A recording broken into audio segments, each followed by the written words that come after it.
The Living World, Part 2, Diversity in the Living World.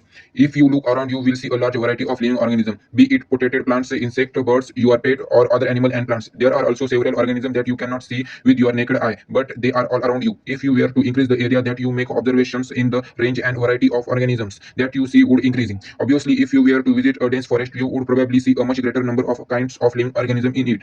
Each different kind of plant, animal, or organism that you see represent a species. The number of species that are known and described range between 1.7 to 1.8 millions. This refers to biodiversity or the number and type of organism present on Earth. We should remember here that as we explore new area and even old one, new organisms are continuously being identified. As stated earlier, there are millions of plant and animals in the world. We know the plants and animals in our own area by their local names. These local names would vary from place to place, even within a country. Probably you would recognizing the confusion that would be created if we did not find a way any means to talk to each other to refer to organism we are talking about. Hence, there is a need to standardize the naming of living organism such that particular organization is known by the same name all over the world. This process is called nomenclature. Obviously, nomenclature or naming is only possible when the organism is described correctly, and we know to what organisms the name is attached to. This is identification. In order to facilitate the study, number of scientists have established a procedure to assign a scientific name to each knowing organism. This is acceptable to biologists all over the world. For plants, scientific names are based on aggregate principle and criteria, which are providing in the International Code for Botanical Nomenclature, that is called ICBN. You may ask, how are animals named? Animal taxonomists have evolved the International Code of Zoological Nomenclature, that is ICZN. The scientist name ensure that each organism have only one name. Description of any organism should enable the people in any part of the world to arrive the same name. They also ensure that such a name has not been used for any other knowing organism. Biologists follow universally acceptable principle to provide a scientific name to knowing organism. Each name has two components, the generic name and the specific epithet. These scientists are providing a name with the two components is called binomial nomenclature. This naming system given by Carlos Linnaeus is being practiced by biologists all over the world. This naming system using a two-word form was found convenient. Let us take the example of mango to you understand to why of providing scientific name better. The scientist name of mango is written as Mangifera indica. Let us see how it is by the nominal name. In this name, Mangifera represents the genus, while indica is a particular species or a specific epithet. Other universal rule of nomenclature are as follow.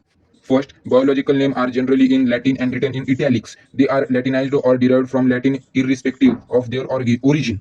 Second, the first word in a biological name represents the genus, while the second component denoted the specific epithet. Third, both the words in biological name, when handwritten, are separately underlining or printed in italic to indicate their Latin origin. Fourth, the first word denoting the genus starts with a capital letter, while the specific epithet starts with a small letter. It can be illustrated with the example of Mangifera indica.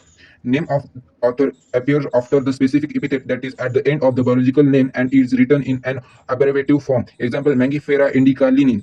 It indicates that this species was first described by Linnaeus. Since it is nearly impossible to study all the living organisms, it is necessary to devise some means to make this possible. This process is classification. Classification is the process by which anything is grouped into convenient categories based on some easily observable characters. For example, we easily recognizing groups such as plants or animal or dogs, cats or insect. The moment we use any of these terms, we associated certain characters with the organism in that group.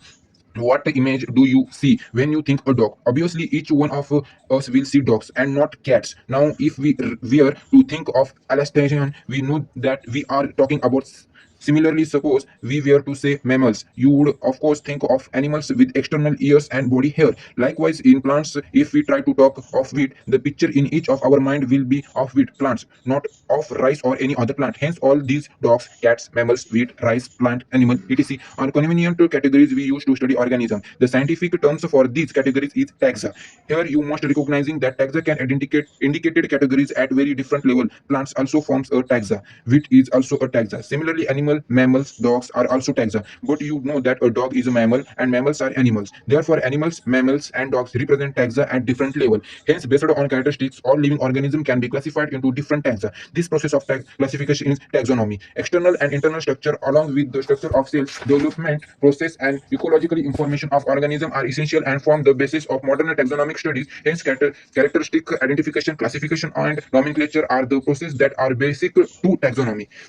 Taxonomic is not something new. Human beings have always been interested in knowing more and more about the various kind of organisms, particularly with reference to their own use. In early days, human beings needed to find source for this basic need of food, clothing, and sheltering. Hence, the earliest classification were based on the uses of various organisms. Human beings were since long not only interested in knowing more about different kinds of organisms and their diversity, but also the relationship among them. This branching of study were referred to as systematics. The word systematics is derived from the Latin word systema, which means systematic arrangement of organism. Linnaeus used systema natura as the title of his publication. The scope of systematics was later enlarged to include identification, nomenclature, and classification. Systematics take into accounting evolutionary relationship between organisms.